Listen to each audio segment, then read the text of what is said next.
Her future matters. Yours never did. My dad said it loud enough for the whole room to freeze. Conversations cut off mid-sentence, the overhead lights flickering as every face shifted toward me. My sister hid a smile behind her straw.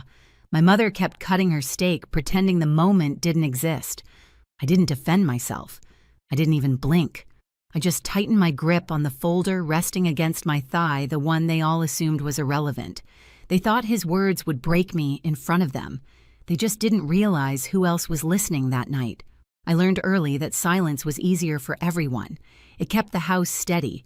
It kept the peace from cracking. It kept me in the place they expected, quiet, useful, invisible.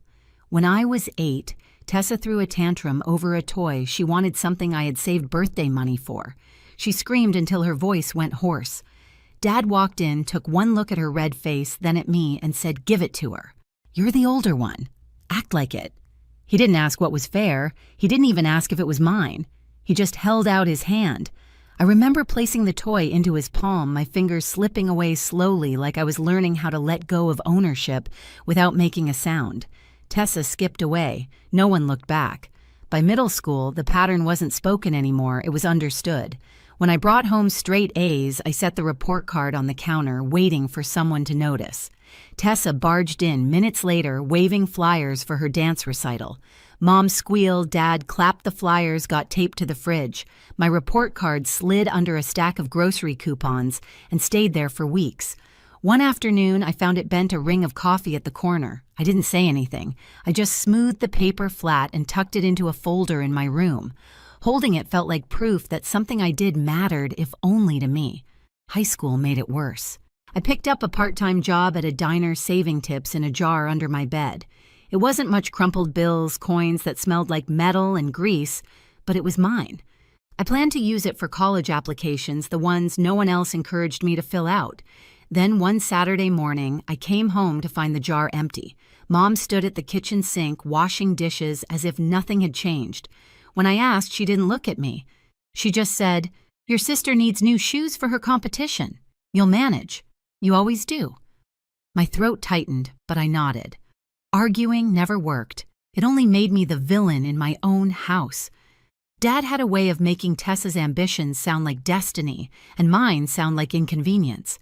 If she wanted a ride to practice, I drove. If she wanted spending money, I figured it out. If she failed at something, someone else was blamed. If I slipped even once, the whole disappointment shifted onto me. I learned to anticipate needs before they were spoken to, apologize for things I didn't do to disappear before I irritated anyone. Responsibility became second nature, not because I was mature, but because they insisted I carry what she dropped. There were nights I sat in the hallway listening to muffled laughter from the living room. They'd be watching a movie, or celebrating something Tessa accomplished, or planning her next audition. I'd hover by the stairs, waiting for an invitation that never came. Sometimes Dad would glance my way, then pull the door halfway closed, blocking me from sight. I'd stand there a moment longer until the sound of their joy felt like static in my chest, then turn away. The worst part wasn't the favoritism, it was how normal it became. How every slight, every dismissal, every expectation that I'd handle it softened into routine. I stopped asking to be seen. I stopped expecting fairness. I stopped believing there was space for me at any table, family or otherwise. Looking back, there wasn't one moment that broke me. It was the slow carving away of worth, year after year, until I learned the one lesson they needed me to understand. I wasn't meant to take up space in that house. And for a long time, I didn't. The morning of the interview felt different. Quiet, steady, almost careful with me. I woke before the sun steamed my blazer, laid the folder on my bed, rehearsed answers under my breath. For once, the silence in the house wasn't heavy. It felt like the day might finally bend in my direction. Then Tessa appeared at my door, sipping an iced drink, sunglasses still on, though we were indoors. "I need you to take me to the mall by noon," she said, like she was ordering a ride service. "I can't," I answered, zipping my portfolio. "My interview is at 12:30. She blinked, slowly confused, not by my words, but by the fact I thought they mattered. "Take me first. Just call them and move it." I stared at her. "I'm not canceling my job interview just to drive you to the mall." The sentence hung in the space between us, unfamiliar, like speaking a language this house didn't recognize. Her face tightened. She didn't argue. She just said, "I'll tell Dad." He arrived less than 2 minutes later, footsteps, heavy jaw set like he'd been waiting years for a reason to explode. He didn't ask. He didn't listen. He just pointed at me. "What's this I'm hearing? You're refusing to take your sister where she needs to go. I have an interview," I said quietly. "It's important." He laughed, cruel, loud, the kind that fills a room and empties it at the same time. And then he said it. "Her future matters, yours never did." The words hit before his hands did. He shoved me so hard my back slammed into the hallway wall. The picture frame cracked behind me, glass skittering across the floor. My shoulder throbbed. Tessa watched from the counter, chewing gum like she was passing time. Mom walked in, saw me on the ground, and sighed as if I'd spoiled her morning. Why do you always start something? No one helped me stand. No one asked if I was hurt. Dad just stepped closer, blocking the doorway, waiting for me to fold. But something in me shifted, quiet and final. I picked up my keys, brushed glass from my sleeve, and walked toward the door. I felt him move to block me again. This time I didn't stop. This time I walked out. The air outside was cold enough to sting, but it was the first breath that didn't feel borrowed. I walked down the driveway, the cracks in the concrete blurred under my feet, Dad's shouting fading behind the door he couldn't reach me through anymore. I didn't look back. I kept walking until the house was out of sight, and the shaking in my hands wasn't fear, it was the shock of choosing myself. Harper pulled up exactly when she said she would. A silver SUV engine, humming low window, rolling down to reveal the same expression she used the night I cried in our college dorm for the first time. Steady, alert, already planning. "What did they do?" she asked as I slid into the seat. I buckled in. They tried to stop me from going. He shoved me. He said I paused, swallowing the echo of the words. He said my future never mattered. She didn't gasp. She didn't ask why. She just gripped the steering wheel tighter. "Then we're going to make sure they can't touch your future again." The drive to downtown felt unreal. My blazer was wrinkled from his hands. There was a faint scratch across my shoulder. My chest still ached where the air had left it. But Harper kept her voice calm, going over practice questions, adjusting my collar, handing me water like we were doing something ordinary instead of rebuilding the entire trajectory of my life. The lobby of the tech company smelled like polished stone and cold air. Fluorescent lights reflected off the glass walls, making everything look sharper, cleaner, like a place where people were allowed to start over. I sat through the interview with a stillness I didn't recognize. 47 minutes. 3 interviewers. I answered every question like I'd been preparing for years, which in a way I had. When I stepped back outside, Harper smiled. "Told you." But my phone ruined the moment, buzzing relentlessly with notifications. Messages from Tessa, one after another. "You ruined everything. Dad's furious. You better come home now. If I miss this meetup because of you, don't bother showing your face again. Hope that stupid interview spits you out." I typed one line back, "I'm not coming home." We drove to Harper's apartment, a small, warm space overlooking a quiet street. She handed me a spare towel, a clean t-shirt, and told me to breathe. In the bathroom mirror, I saw the bruise rising on my shoulder, blooming like someone else's fingerprint. For a moment, I felt 8 again, 12 again, 16 again, waiting for someone in that house to care. But they never had. And this time, I wasn't waiting. Later that night, Harper entered the living room with her laptop open, face pale, not frightened but furious. "You need to see this," she said. She turned the screen toward me. An internal HR chat, a forwarded recruiter memo, a voicemail transcription. It took me a second to understand it was about me. Then the words snapped into place. Her father called, reported her as unstable, said she attacked him, warned us she's dangerous to hire. My ribs went numb. Dad hadn't just tried to control me. He tried to erase me before I even got a chance to begin. "He called them again tonight," Harper said quietly. Left another voicemail. They forwarded it because he referenced his job title and the board he sits on. That's a policy violation. Several, actually. She tapped the folder she'd already printed, recruiter notes, voicemail recordings, Tessa's texts, timeline of interference. He crossed lines he legally can't cross, she said, and we're going to use exactly that. I didn't cry. I didn't rage. The emotion was colder than either. It settled low in my stomach, heavy and precise, like the first moment a blade touches skin. What do we do? I asked. Harper opened a blank document, clean, clinical, the type where no one could accuse you of exaggeration. First, she said, we file with corporate compliance at the tech company. Everything neatly attached, everything factual. Then we send a formal note to the firm your dad works with. They can't ignore it. I nodded.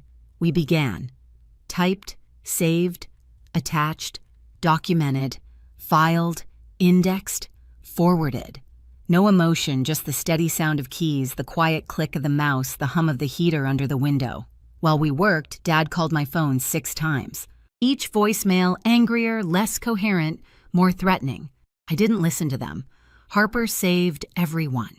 At midnight, the final email was ready. Subject line, formal complaint. External interference with hiring process. Attachments 8 files. CC'd HR Compliance Legal. The oversight committee of Dad's firm. Harper hovered her finger above the trackpad. You ready? I thought of the wall. The crack in the frame. The bruise on my shoulder. The years of silence. The sentence he delivered like a verdict. Her future matters. Yours never did. Yes, I said. Send it. She clicked. The email left the outbox and something in me eased. Not joy, not triumph. Just a slow exhale I'd been holding for years. This time I said quietly, I'm not fixing what they break. Harper nodded. Good. Because this time they're the ones who won't recover from it. Outside, the street was dark and still. Inside, for the first time in my life, everything was finally moving. The first response came sooner than either of us expected. 24 hours after Harper hit, send an email arrived from the tech company's compliance team.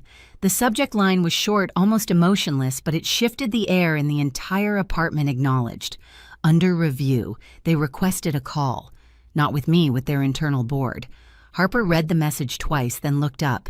They're taking this seriously. They have to. For the next several days, everything moved in a slow, quiet avalanche. Small at first, then impossible to stop. A second email landed in my inbox, this time from HR. They apologized, not the polished, templated kind. This one had weight. It referenced concerning interference, ethical breaches, and a need to ensure candidate safety. Someone from HR added a line in bold, no further calls from non-applicants will be accepted. It was the first boundary anyone had ever drawn on my behalf. 2 days later, the tech company reached out to my dad's firm. Not privately, not politely. They sent a compliance inquiry requesting clarification about why a senior advisor from their team had contacted another corporation's HR line multiple times, misrepresenting a candidate and referencing his board position while doing so. Corporate language is its own kind of violence, quiet, undeniable, leaving no space to wriggle out. The inquiry triggered another, and another. By the end of the week, Dad's firm had opened its own review. Not optional, mandatory.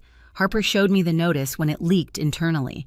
A short message forwarded between employees. External complaints received. Advisory privileges temporarily suspended, pending investigation. Suspended. One word. But it hit harder than anything he ever threw me into. I didn't call home. I didn't need to.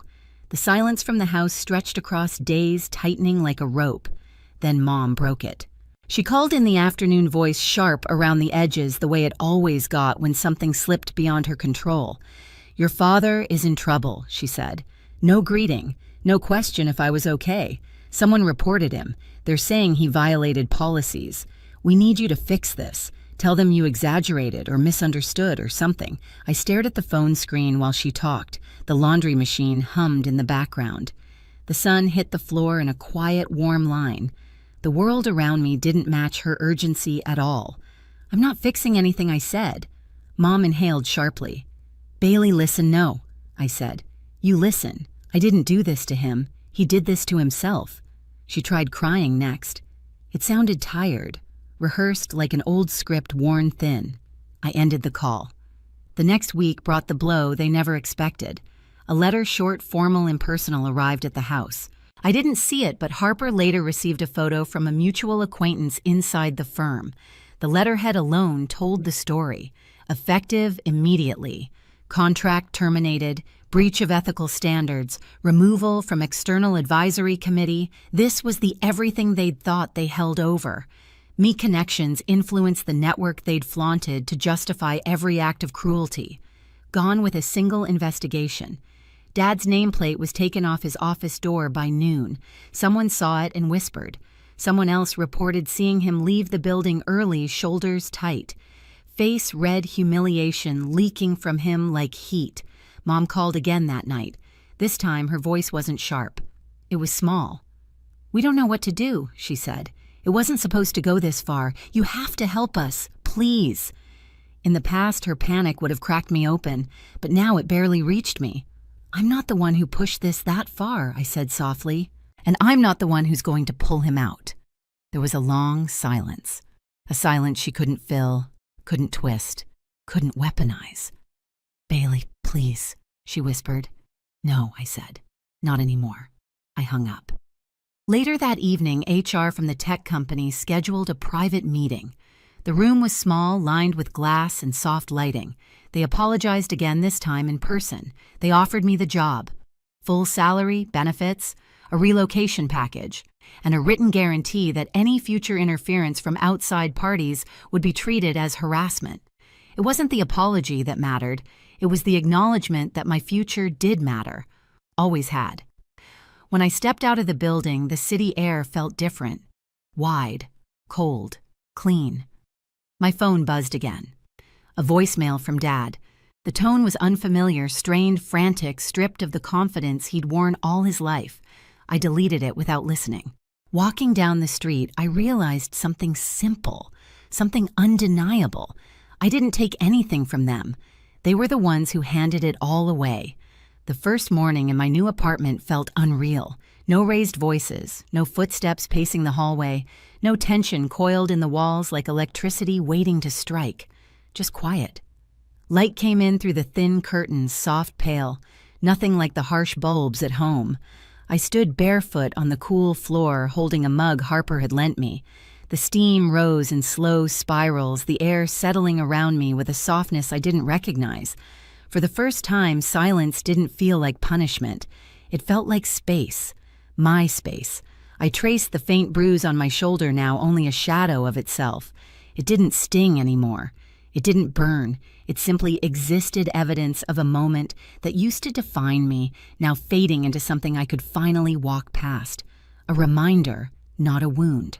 The city outside was alive, cars humming below, someone shouting good morning across the street, a dog barking into the open air. None of it had anything to do with me, and that was the comfort. I wasn't the center of anyone's anger here. I wasn't the problem to fix. I wasn't the scapegoat or the forgotten one. I was just a person starting over. I opened my laptop to an inbox filled with onboarding documents, schedules for training, welcome messages from people who didn't know me beyond what I had earned. They didn't know my family. They didn't know the walls I'd been thrown into or the years I'd spent invisible. They only knew the work I'd done, the interview I'd passed, the skills I carried. It was strange seeing a future built on my merits alone. Stranger still, realizing how heavy the past had been only once I stepped out from under it. My phone buzzed once on the counter. A text from Mom. "We need to talk." Then another, "Please." I let the screen dim on its own. I didn't owe them an answer. Silence was no longer submission. Now it was a boundary. I took another sip of coffee, watching the morning light brighten the small room.